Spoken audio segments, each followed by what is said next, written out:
Bismillahirrahmanirrahim. Assalamualaikum warahmatullahi wabarakatuh.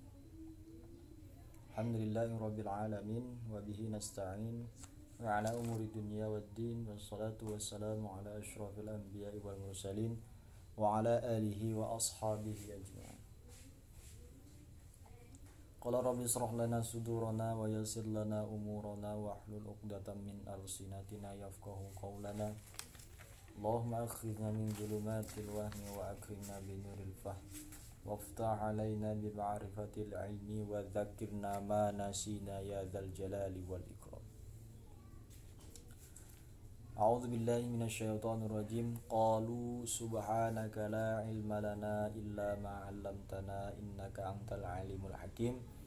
Wa qala al muallif rahimahumullah wa nafa'ana bi ulumihim amin ya rabbal alamin. Baik, kita lanjutkan kajian kita di video yang selanjutnya ini. Kita akan membahas tentang bab yang selanjutnya, yaitu bab yang ke-11 ya. A'udzubillahi minasyaitonirrajim.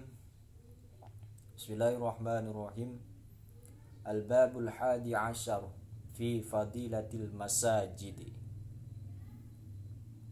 Al-babul hadi asyar fi fadilatil masajid.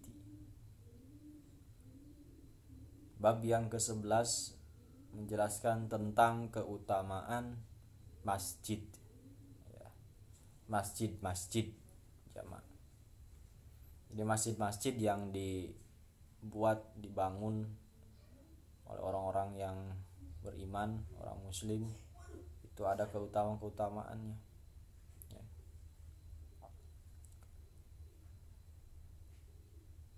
Karena masjid itu sejarahnya adalah dimana kalau dijelaskan dalam kitab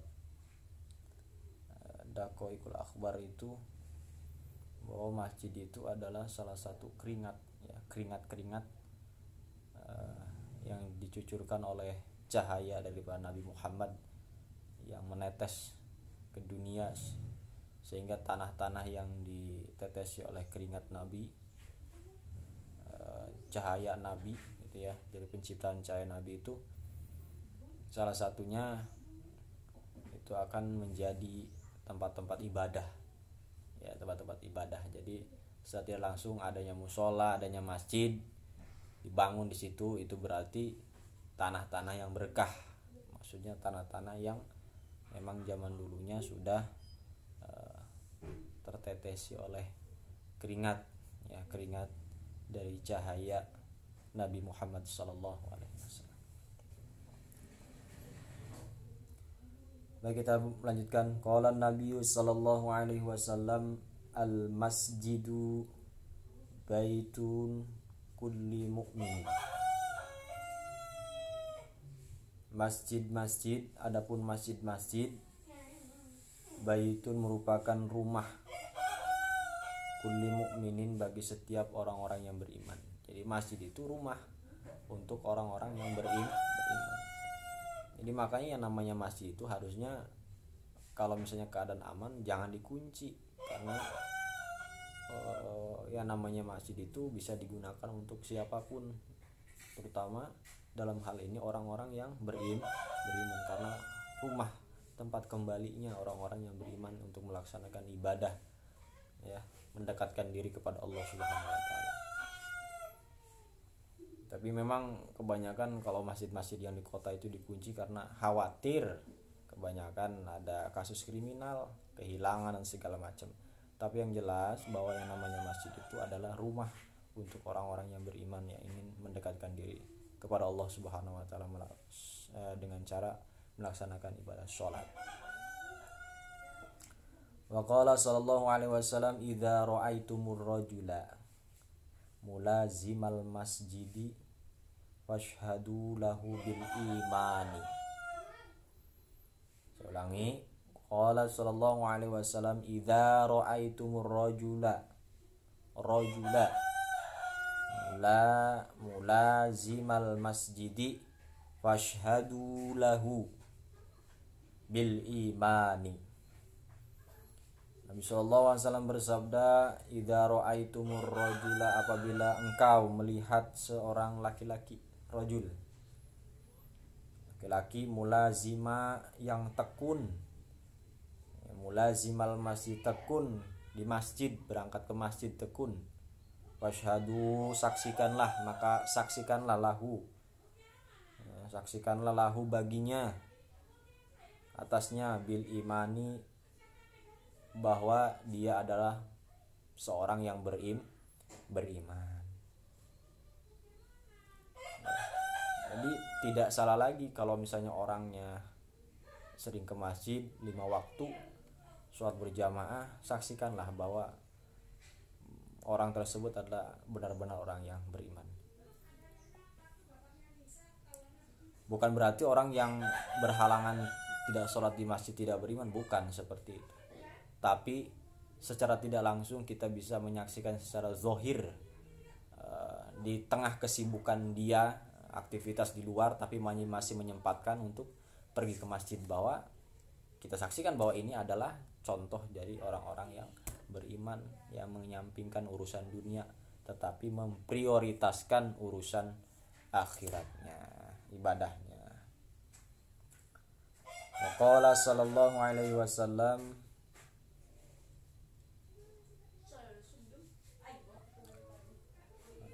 man takallama bi kalamid dunya fil masjidi ahbatallahu amalahu arba'ina sanatan. Ya, saya ulangi. Waqala sallallahu alaihi wasallam, man takallama bi kalamid dunya fil masjidi ahbatallahu amalahu arba'ina sanatan. Nabi sallallahu alaihi wasallam telah bersabda, man takallama, siapa orang dari orang-orang yang muslim beriman, takallama, berbicara, ngobrol, bikalami dunia, dengan obrolan tentang dunia, ngobrolin bisnis, ngobrolin dagangan yang tidak ada kaitan dengan agama, ngobrol ngalor ngidul, apalagi ngobrolnya yang tidak ada gunanya, fil masjidi, di masjid, ahbatallahu amalahu, maka balasannya ahbatallahu amalahu, Allah telah menghapus baginya, menghapus Allah baginya, amalahu, amal-amal kebaikannya, arba'ina sanatan, selama 40 tahun. Masya Allah, sudah lama-lama ibadah, sedangkan kita tidak bisa menjamin umur kita bisa nyampai 40 tahun. Tapi karena kesalahan-kesalahan seperti ini, kita dihapus amal kebaikannya oleh Allah Subhanahu wa taala. Ya. Maka kita harus hindari. Wa qala sallallahu alaihi wasallam, innal malaikata yatakarrahuna minal mutakallimina fil masjidi. Saya ulangi. Wa qala sallallahu alaihi wasallam, innal malaikata yatakarrahuna minal mutakallimina fil masjidi bikalamil lagwi wal juri. Ya. Telah bersabda Nabi SAW, innal malaikata, sesungguhnya para malaikat, yatakarrahuna, mereka membenci, minal mutakallimin, terhadap orang-orang yang sering ngobrol, berbicara, fil masjidi, di masjid, bikalamil lagwi, dengan obrolan tidak berguna, wal juri, serta obrolan yang dusta. Nah, kalau orang ngobrol di masjid, ngobrolnya ngalur ngidul, ngobrolnya itu dengan obrolan yang gak ada gunanya, apalagi ngobrol perkataan yang buruk, dusta, maka itu malaikat membenci orang tersebut. Wa qala sallallahu alaihi wasallam, syarrul biqa'i aswaquha, syarrul biqa'i aswaquha, wa khairul biqa'i masajiduha. Nabi SAW bersabda, syarrul biqa'i aswaquha. Syarrul sejelek-jeleknya al-biqa'i tempat. Aswaquha adalah pasar-pasar. Ya. Wa khairul biqa' dan sebaik-baiknya tempat masajiduha ialah masjid-masjid. Ya. Jadi sejelek-jeleknya tempat di pasar, karena pasar itu tempatnya kumpul orang-orang yang punya kepentingan macam-macam. Tempatnya juga kurang bersih dan segala macam. Tidak bisa kita melaksanakan sholat khusyuk di pasar. Ya. Karena pasar itu bukan untuk ibadah, tapi untuk transaksi. Kalau kita ingin melaksanakan sholat, ya di masjid-masjid itu adalah tempat yang baik untuk melaksanakan ibadah. Jadi perbandingannya, tempat-tempat yang kalau berbanding antara tempat baik dan tempat buruk, ya sejelek-jeleknya tempat di pasar. Karena di pasar itu macam-macam, ada yang nipu, ada segala macam, bisa jadi kan di pasar itu. Ya tempatnya juga macam-macam seperti itu, bisa jadi saja gitu kan. Karena di pasar itu tidak semuanya orang-orang benar-benar jujur. Ya. Dari segi tempat juga tidak memungkinkan untuk ibadah khusyuk. Tapi kalau tempat sebaik-baiknya itu di masjid, ya, untuk ibadah. Qala sallallahu alaihi wasallam, idza dakhala ahadukumul masjida fala yajlis hatta yusalli raq'ataini. Idza dakhala ahadukum, apabila salah satu dari kalian masuk al masjida, ke masjid, fala yajlis, maka jangan terlebih dahulu duduk, hatta yusalli, sehingga ia sholat rakaataini, 2 rakaat. Maksudnya kalau mau masuk ke masjid jangan duduk dulu, tapi sholat 2 rakaat dulu, yaitu sholat penghormatan masjid, disebut juga dengan sholat tahiyatul masjid. Waqala sallallahu alaihi wasallam, irtafa'atil masajidu syakiyatan min ahliha alladzina yatakallamuna fiha bikalamid dunya fatastaqbiluha al malaikatu fataqulu irji'i faqad ba'asna bihalakihim.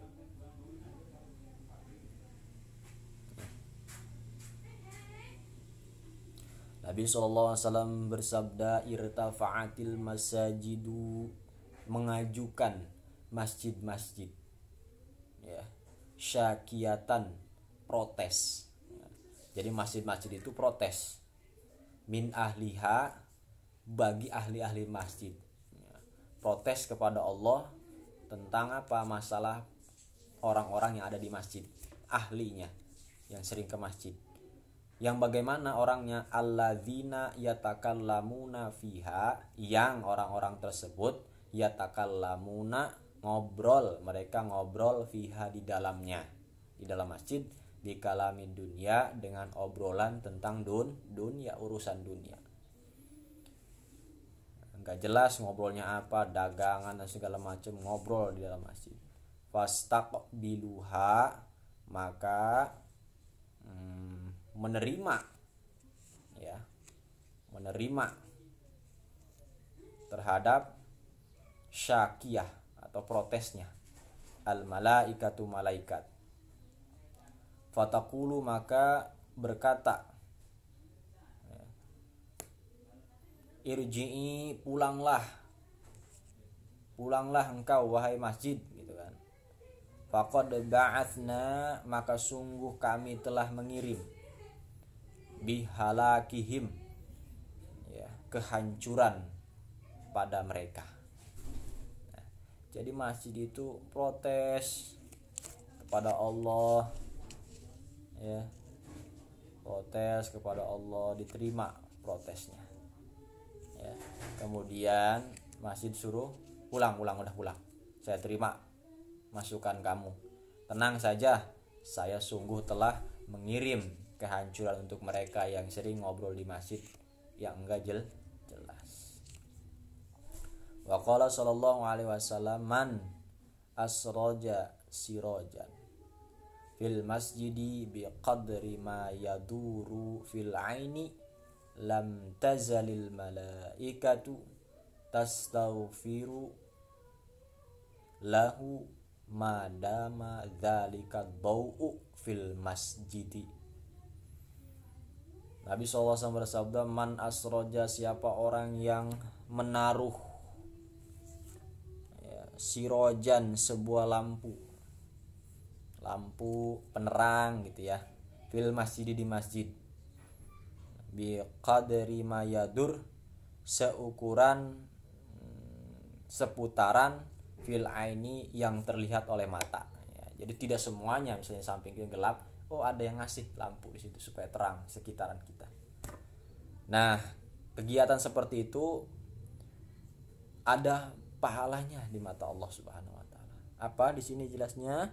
Lam tazalil malaikatu, tidak henti-hentinya malaikat, astaghfiru lahu, meminta ampun baginya, bagi orang yang naruh tadi lampu untuk menerangi masjid. Madama dzalika dau, selagi ada cahaya tersebut, fil masjid, di masjid. Jadi terus malaikat, ya Allah ampunilah si fulan, selagi apa? Cahaya itu masih hidup di masjid itu. Kalau sudah dimatiin berhenti gitu ya. Kalau sudah dimatiin lampunya berhenti tuh. Nah, berhenti untuk berdoa meminta ampun. Jadi seukuran seperti itu. Nah, ada lagi nih, wa qala sallallahu alaihi wasallam man basata hasiron fil masjidi lam tazalil malaikatu tastaghfiru lahu madama dzalikal hasiru fil masjidi. Nah, ini kasus lain ya. Nabi SAW bersabda, man basata hasiron, siapa orang yang menghamparkan tikar permadani, diamparin set. Nah, permadinya diamparin, ada pahalanya tuh. Bisa di musola diamparin tuh. Mau sholat diamparin dulu. Nah, fil masjid, di masjid, lam tazalil malaikatu, tidak berhenti-hentinya malaikat, tastaghfirullah, meminta ampun baginya, madama dzalikal hasiru, selagi tetap tikar tersebut, fil masjid, di masjid. Jadi selagi tikar tersebut yang kita hamparkan masih dipakai, masih rapi, maka malaikat tidak henti-hentinya meminta ampunan untuk kita yang menghamparkan tikar. Wa qala sallallahu alaihi wasallam, man akhraja qadratan minal masjidi bi qadri ma yaduru fil aini akhrajahu Allah taala min a'zami dzunubihi. Ya. Nabi SAW bersabda, man akhraja qadratan, siapa orang yang membuang kotoran, mengeluarkan kotoran, kodrotan itu kotoran najis, cicak atau kotoran kotoran-kotoran yang najis kita bersihin tuh, minal masjid, dari masjid, bi qadri ma yadur, seukuran yang seputaran, fil aini, yang terlihat oleh mata kita. Oh, mau sholat nih, ada kotoran, kita bersihin. Nah, itu akhrajahullahu ta'ala, maka si fulan akan dikeluarkan oleh Allah ta'ala min a'zomi, dari sebagian dosa, dari sebagian besar ya, dzunubihi, dari dosa-dosanya. Subhanallah, ngebersihin kotoran dikit doang tuh di sekitar kita supaya orang lain juga tidak terkena kotoran najis, itu Allah Subhanahu wa taala mengeluarkan kita dari sebagian besar dosa-dosa kita yang kita lakukan yang tidak sengaja. Subhanallah. Wa qala an-nabiy sallallahu alaihi wasallam, la taj'alu masajidakum kat-turuqi. Nabi sallallahu alaihi wasallam bersabda, la taj'alu, janganlah engkau menjadikan masajidakum, masjid-masjid kamu sekalian, kat-turuqi, seperti jalan. Jadi enak di masjid bolak-balik ngobrol segala macam kayak di jalan aja, jangan seperti itu. Hindari seperti itu, karena masjid bukan seperti jalan. Demikian, wabillahi taufiq wal hidayah. Wassalamualaikum warahmatullahi wabarakatuh.